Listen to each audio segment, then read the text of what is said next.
The Miniaturas talks post-disaster rebuilding.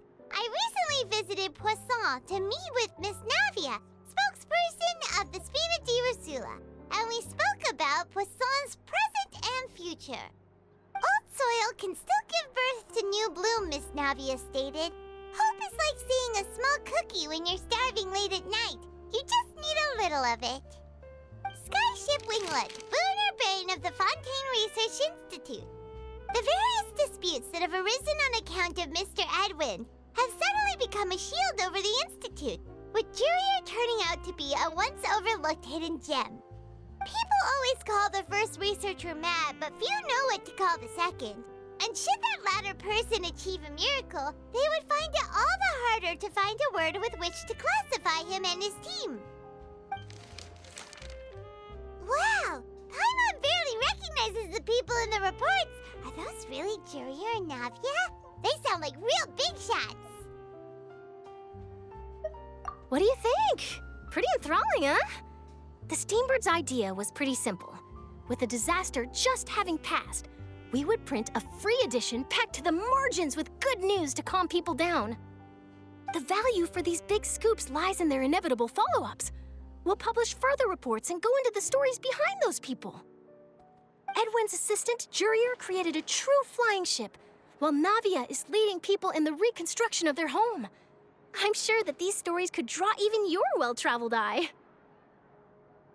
Paimon's curious too! Wait a minute. Didn't we watch everything happen from start to finish? What's there to be curious about? And that's exactly why I'd like you to come conduct interviews with me. You're the best incubators of news, if you haven't noticed. And also, with you around, I'm sure I'll get to see that Duke. Are you sure? Hasn't he turned you down several times already? Oh, this time will be different. Come on, let's head to Poisson first, and then make a trip to the fortress. There are some things you'll only know when you get there.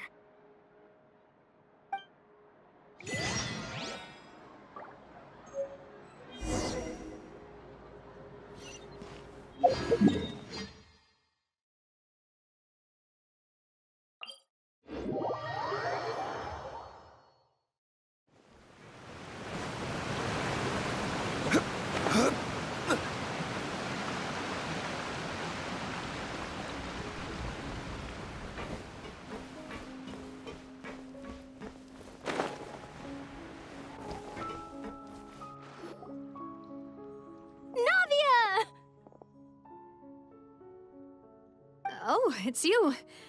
What brings you all here? Hey, we're just having a look around. I'm here to update myself on how things are going here. Oh, the Fatui are here too. Let me introduce you. This is Mr. Garunt Snežević. He represented the Knave in sending us a large amount of supplies, and is helping with our work. Our residents are hard at work as well. Thanks to everyone, work is progressing nicely. We've lost a lot of people, but we're moving forward. That will have to be enough. Hello, Miss Charlotte. I'm a big fan of yours. I especially like that article you wrote last year about Fontaine's stray cats. But if you don't mind, could you not emphasize our role too much in your report? It's not charity we're doing here. We just happen to share the same interests as the Spina. I get where you're coming from. I'll keep it as simple as possible. Or would you be willing to feature as friendly neighbors? That would be fine. Thanks. Oh, you're back too. How are things? We finished laying down the construction materials. It'll be another hour before the workers are able to go over there. Huh? You're here too, Clarence? Well, her reputation's greatly risen after that whole duel business with Miss Farina, so she's here in Poisson to wait out the heat. All right. She really came here to help me out. There's too much to consider in the reconstruction of Poisson. The Spina has need of more decision-makers. And, well, I do already happen to be connected to Mr. Callis. Oh, wait just a moment. Do you mind me asking a few questions? You know, about how you felt before the duel, about what it was like facing down a god. There's lots of exciting material there, I bet. Forget it. I'm sure you can find a better theme than that, Miss Charlotte. I see you're the same as always. Couldn't you do me a favor, for Navia's sake?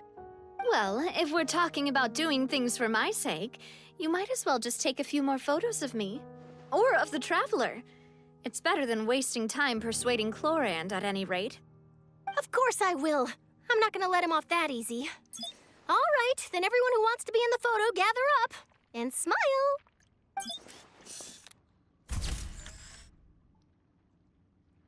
How did it go? Was it a good shot? Did Paimon look cute in it? Not bad. Your addition really helped the composition of the picture.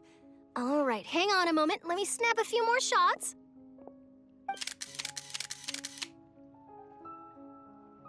All right, that should do it. I'll be back here later anyway, so let's call it a day.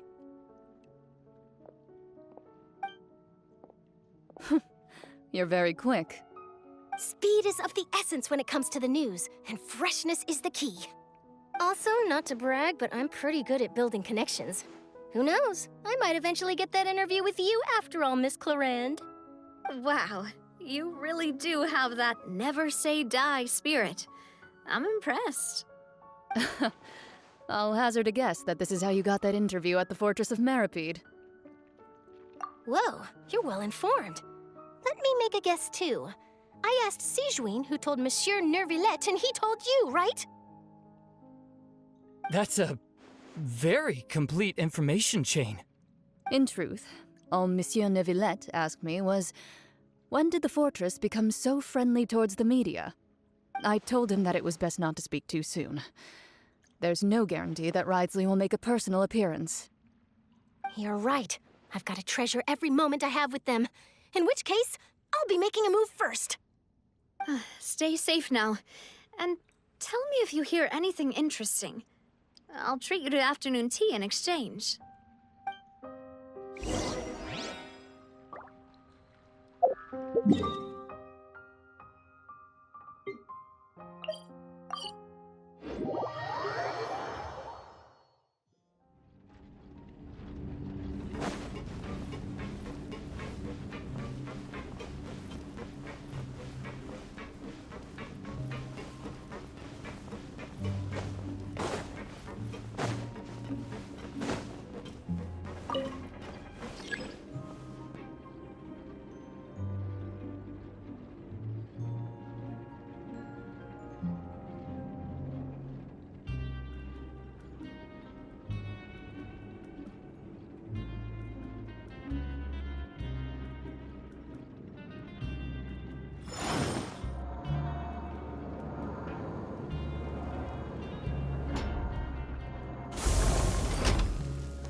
Where do you want to go next?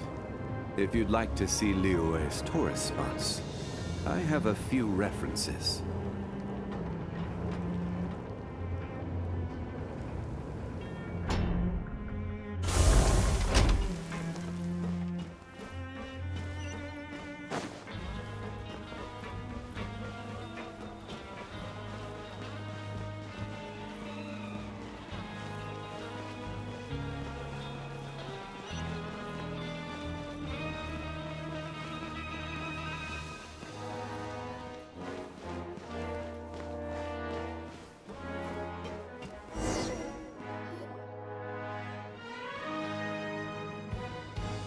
Wow, guess we're here again, huh? There's a real nostalgic feeling to this place. Looks like you've been missing us. Duke! Did you come all the way to the entrance to greet us? Of course. I'm here to welcome you and our dear Miss Charlotte, whom our good head nurse recommended to me. It's an honor to finally meet the much-rumored Duke. Thank you for consenting to my visit to the fortress, sir. No need to thank me. But that said, I shouldn't be the focus of your interview. I trust you recall our agreement?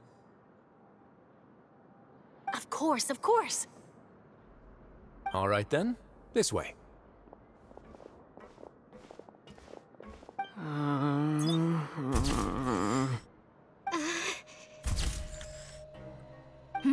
Hey, no need to be so nervous. I've already taken all the photos we need.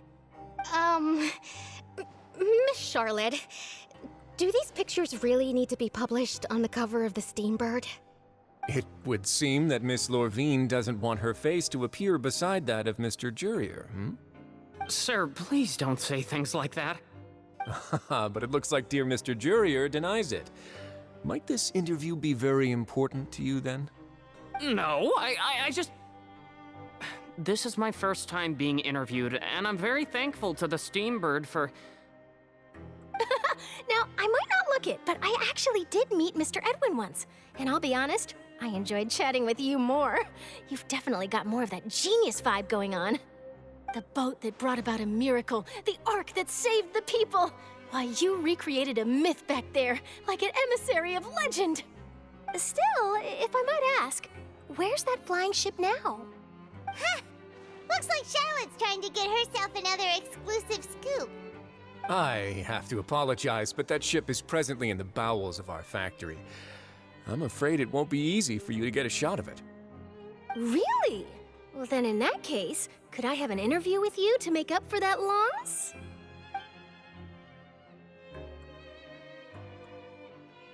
You already know my answer, I'm afraid. Best you interview our head nurse instead. Or perhaps you'd like to take another photo of this couple of researchers?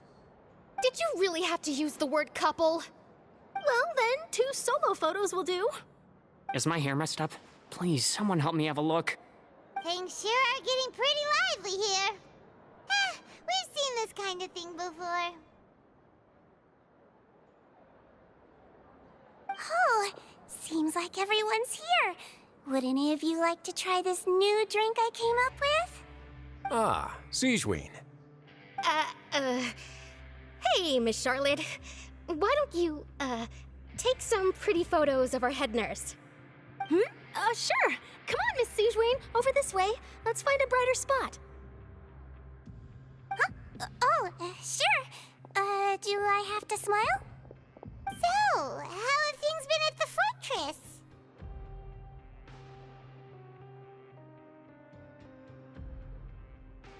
Same old, as you can see.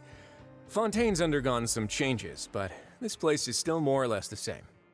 Other than that flying ship, it got a tad too much attention, I think. That's why I decided to let the interview go through. We should direct more public opinions toward the behind-the-scenes heroes. Am I right, Mr. Jurier? Miss Lorvine? You're too kind, sir. I believe that you too should have your day in the sun.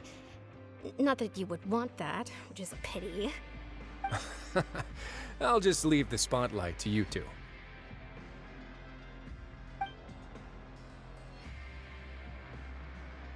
I see. Lots of things happened that day, huh? Anyway, regarding that Harbinger, I'm not sure you remember, but his 3 young followers are still waiting for his return. He sure did win them over, huh? I'll tell them that there's good news and bad news. The good being that their boss seems fine, and the bad being that they must face extended sentences for abetting his escape. Oh, actually, what about you? Are things gonna change for you too? What change can there be? The fortress will keep chugging along, and so will my duties. As to what Miss Farina's departure will mean for the nation, and if our laws and governance will be transformed, we'll leave those to the folks in the overworld. Hey everyone, the photo shoot's done. Good. In that case, let's call it a day here. Thanks for your cooperation. Come on, Traveler, let's go. Till next time, everyone. There'll be a next time? Maybe. Who knows? I might write a story about the underwater factory next time. Until then. All right, last stop, the docks.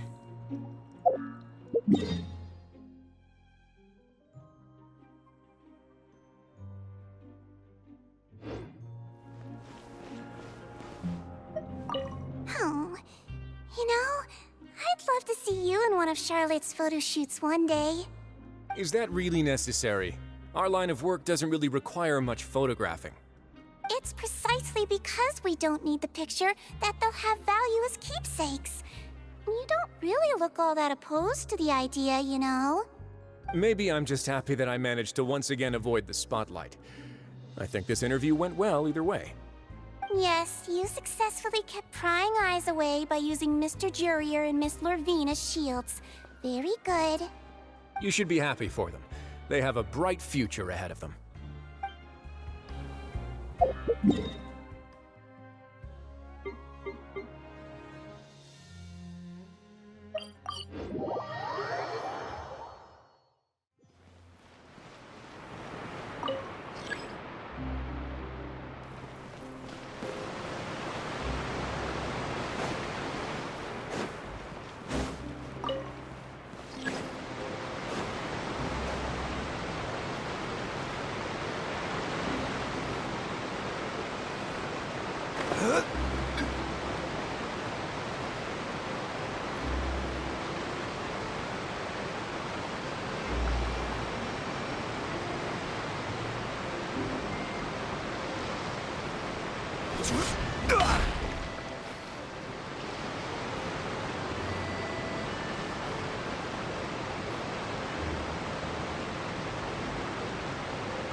Navia mentioned that she stayed in touch with Linny and the others after working together. Apparently, they've been at the docks distributing these strange pockets the whole time since. Traveler, Paimon. Ah, and Miss Charlotte, too. Would you like a magic pocket? What sort of gadget is it? It's a wondrous bag that can be used to carry many things. The water level has returned to normal, but if you see any of your things floating around, you can use this to carry them. Or you could trick a friend into doing it for you. Trick a friend? I wonder which of my friends would fall for that.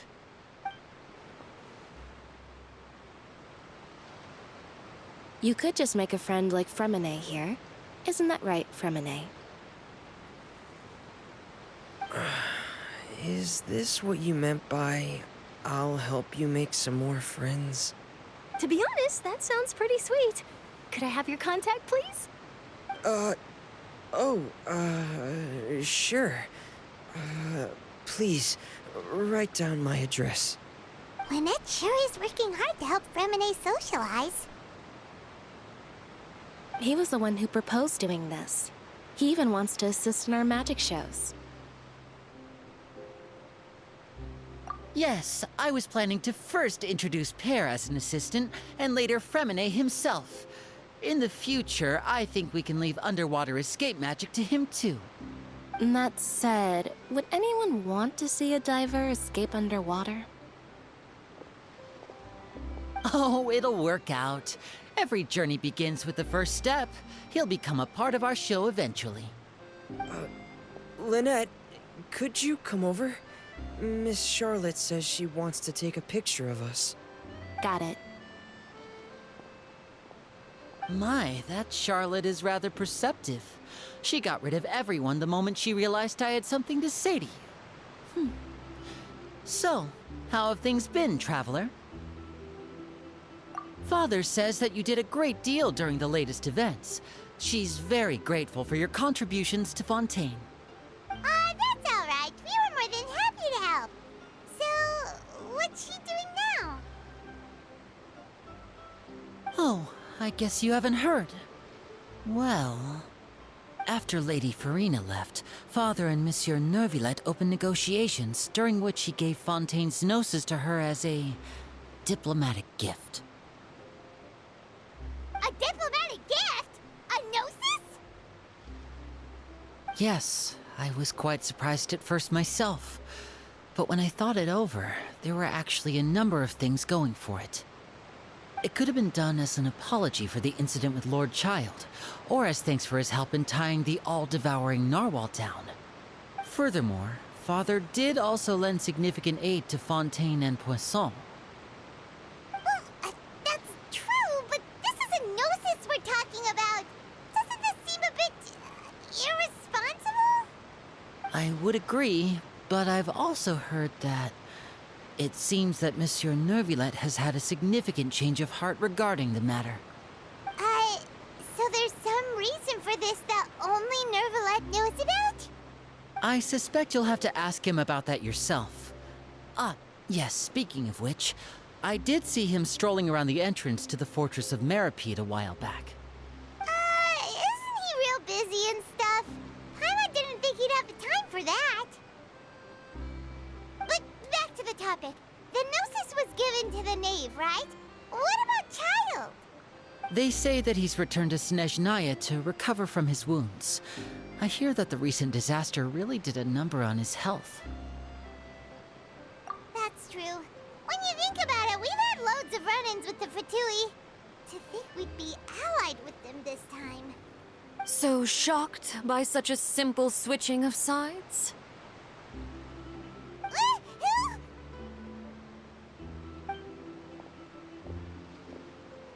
Father! Well, what do you know? Come to the docks to see how my children are doing and meet the Traveler by chance. Please do not pay my accomplishments in Fontaine too much mind. I would have done them regardless.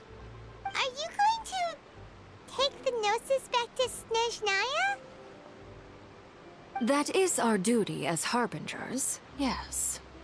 Don't be too preoccupied with sides. The goal of the Fatui concerns not a single place or person, but the entire world. With such a grand goal in mind, it is inevitable that we must wear many masks. Switching my masks is something I've always done. Well, that depends on many things. No one truly knows what the future holds. What good is honesty if you can't rely on it forever? As for you, I very much look forward to our next collaboration. Good things cannot be achieved alone, and you've proved yourselves to be great partners. A vision? All right. I'll remember to return it. Thank you for keeping it safe for him this entire time. And that's a wrap for me. Huh? You're... Greetings, Miss Journalist. Hello. If I'm not mistaken, there are diplomatic channels I'll need to report to take a photo of you. That is correct. So forgive me, but I will not be able to serve as a subject in your article. However, feel free to write as much as you'd like about our dear magicians and our upcoming rookie talent. I will. The sea breeze is quite pleasant. I shall continue my walk while the weather remains so agreeable. Farewell. Farewell, Father. Oh, she has such an intimidating presence. I didn't even dare to take a picture. Thankfully, I've already wrapped up all my pre-scheduled interviews. Thank you all. This'll be more than enough for me to write about, I'm sure. Don't be too nervous.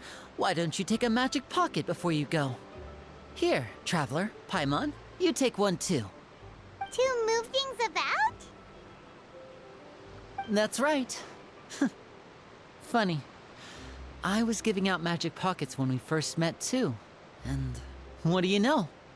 I'm doing the exact same thing right now. So many things have happened, but the pockets are still the pockets. I guess this must be life. We will all follow our own paths, and serendipity will lead you to your fated friends. All right then. We'll be handing out pockets in some other districts later, so we'll get going now. Have a good day, you two.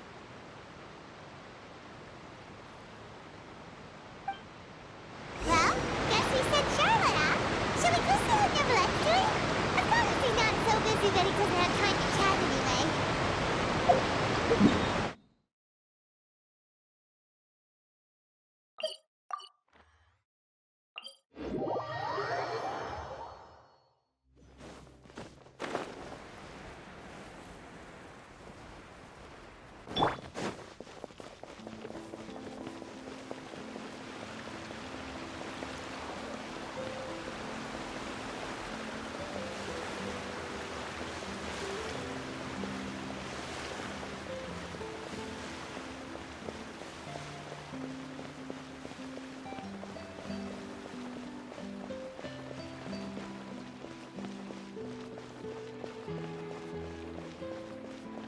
entrance to the fortress! Ooh, he really is there!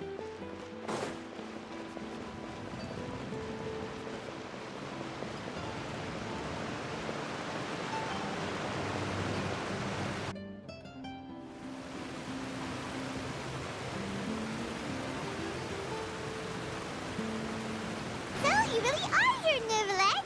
Paimon didn't think you were going to have free time this hour of the day. Really? Oh, I suppose you must have met Mr. Linney. He took the time to greet me earlier when he passed this way. In any case, you came at a good time. I was just considering reaching out to you to set up a meeting, so I may explain some things that I haven't had the time to before. Aw, Paimon's glad that you remembered. Thank you for keeping us on your mind, what with you being busy and all. Alright, let's have it then. How was Fontaine actually saved? The whole business is still quite the mystery to us. It is strange how words can often leave a bitter taste in the mouth when it finally comes time to say them out loud.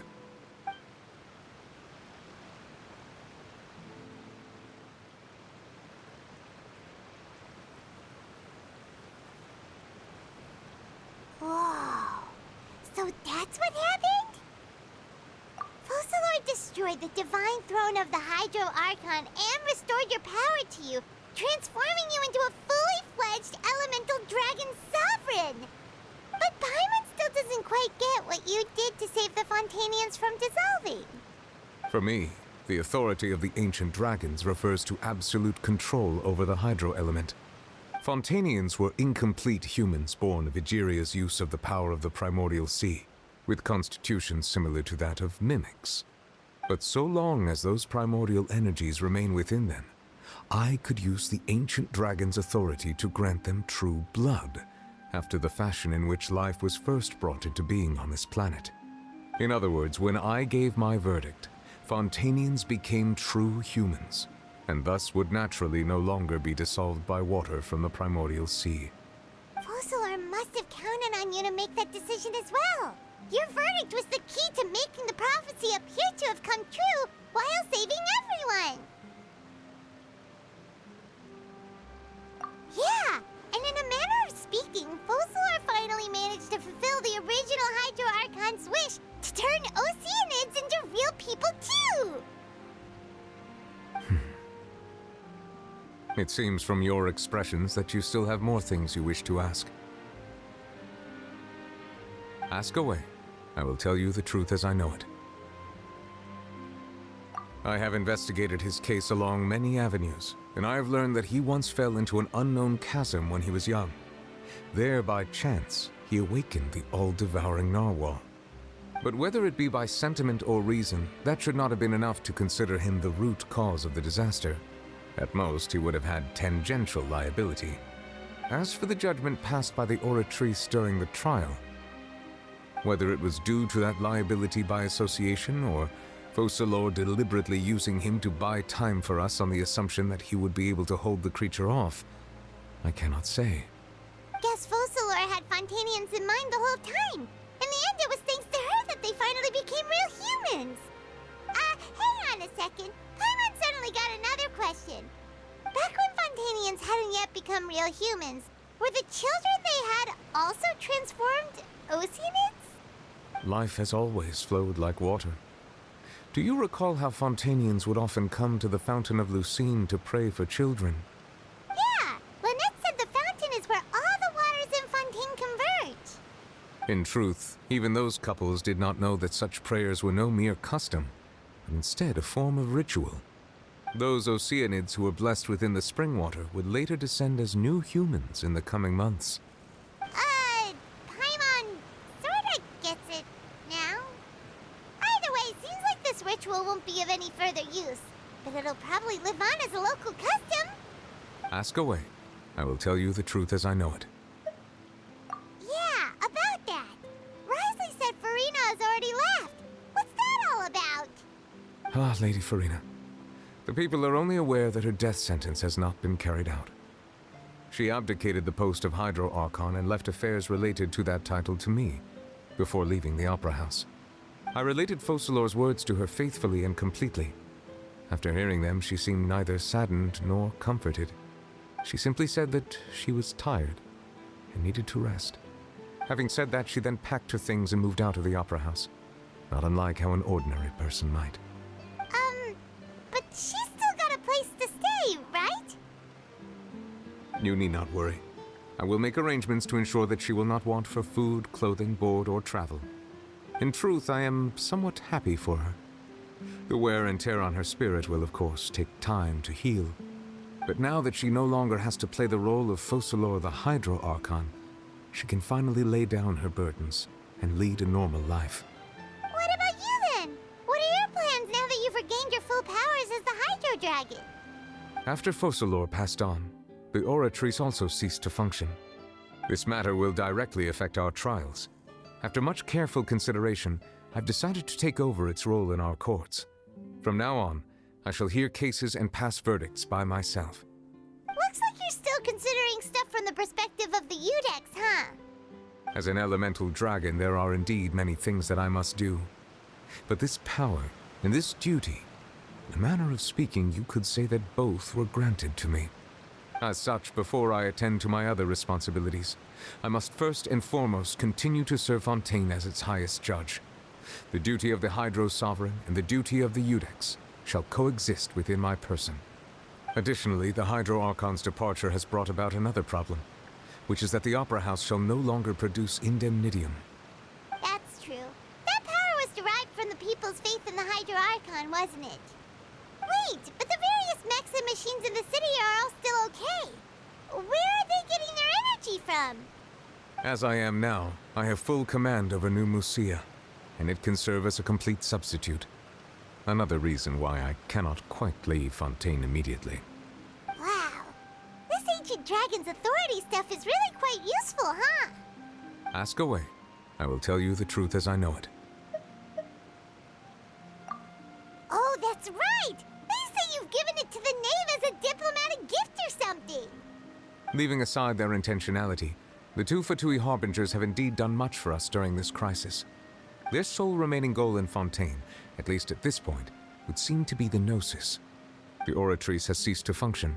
The Hydro Archon's divine throne is now no more, and I do not need the Gnosis's power. As such, it has lost all meaning for Fontaine. If the Fatui have impure designs, we might as well accede to their request now, and avoid unnecessary conflict. What complicated considerations! Paimon thought you were just giving it to them out of gratitude to the knave and as an apology to Child. Ask away. I will tell you the truth as I know it. You will soon be heading to Natlan, I presume? I'm afraid that I have little talent as a travel guide, so all I can do is tell you what I know about that land. As far as I'm aware, Natlan can be said to be a nation of dragons. A nation of dragons? You mean like you? No, I suspect that I would not find myself welcome there. Unlike ancient dragons such as myself, the dragons of Natlan have undergone long years of development and evolution. Large numbers of them have entered a form of coexistence with humanity. Natlan is also the nation of war. War ravages those lands like an undying flame. There is one other piece of information I got incidentally from my negotiations with the knave that I believe may be useful to you. The Harbinger known as the Captain has thrown his hat into the endless ring of war. The Captain. Sounds like a real tough customer. Seriously, everywhere you look, there's a Fatui Harbinger doing their thing. I suggest that you fully prepare yourself before going to Natlan. In the meantime, Fontaine's doors will always be open to you. Ask away. I will tell you the truth as I know it. Hang on a sec. Paimon's still got a question about the Gnosis. When we spoke to Linny earlier, he mentioned that your attitude towards giving away the Gnosis had clearly changed. We guessed that there might be some reason for it that only you were aware of. No wonder the House of the Hearth is the Fatui's intelligence division. They are certainly sharp. So regarding this specific issue, I was just getting ready to share something with you. What is it? In truth, I exchanged some further words with that lady named Skirk after sending you two back to the surface. It went something like this.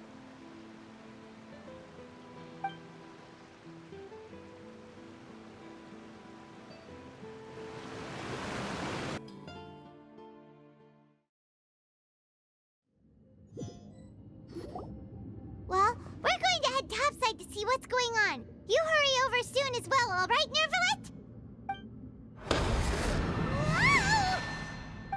What next? The all-devouring narwhal isn't here, so I'm no longer getting any interference. I can finally catch the scent of your power, what it's made of. It is the authority of the planet's primordial dragons, but with something very similar to a god's curse mixed in. It's quite a novel blend. I'm sure I've encountered something like this before. What was it again? I do not know what you speak of. Ah, of course. How could I forget? You should have the remains of the third descender on your person, yes? Remains? I've never heard of any such thing. Huh. According to your parlance, I believe it may be called a gnosis. Well, that much is true. After Focalor's divinity faded, she handed her gnosis to me. But I fear I have never heard of it described in the manner that you just did. I've been training with my master, the Foul, ever since I was young, and I have never returned to the surface since. So most of the information I possess, I got from him. It is only natural for those who are greater than humanity to possess a different sort of common sense, which is why there are so many problems in our attempts to communicate with humans. Regardless, you should probably get rid of objects of misfortune to prevent any disasters from befalling you. To live in itself is a blessing. But once a person dies, the bonds he once had with this world shall all turn to curses. What do you mean by that? No need to fret. These are just my personal thoughts, and my reason for no longer wishing to return to the surface. This third descender you refer to, who are they? And when did they die? Master never mentioned them to me. Perhaps it just wasn't that important for me to know. If you're interested, though, I could ask him. I'll be sure to pass the answer on to you next time. Next time? You believe we will meet again? I do. Wait. I have a disciple of my own, don't I? He can be the messenger then.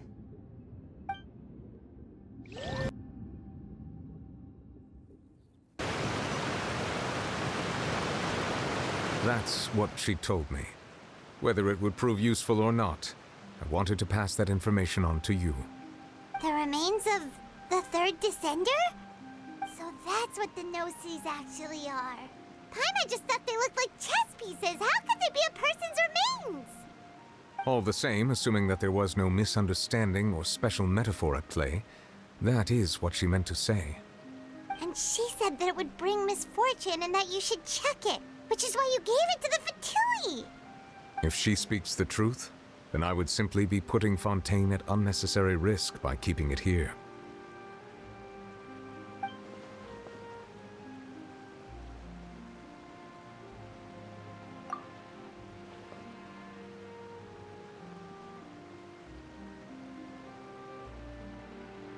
I had guessed that you might already be familiar with this concept, but I did not expect you to be one of them. That means that the Gnosis, which are exceedingly element-compatible and can even enhance elemental abilities, do indeed come from the third descender. I wonder, does your body also possess similar properties? Like being able to use elemental powers without a vision!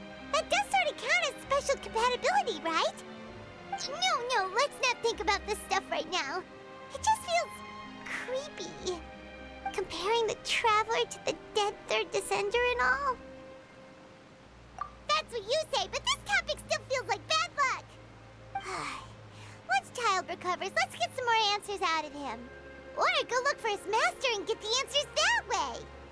I too believe it unwise to make too many blind guesses when information is lacking. The same is true of being at court. All right. Whatever the case, it seems like the crisis here in Fontaine's over for now. Yes. All of Focalor's efforts were for this moment as well. But she sacrificed herself in the end as a god, and she suffered through all those years as a human. Was that really what she wanted? I suppose that would be the mystery of a god's will. I suspect not. But once in a while, I too would guess that if wishes were like the clouds in the sky, they will one day return to the earth as raindrops. Life flows like water, and rain is the final answer. The water levels may sometimes tilt one way or another, but the rain falls fairly upon all. And what, ultimately, is the difference between the rains that fall upon all of us?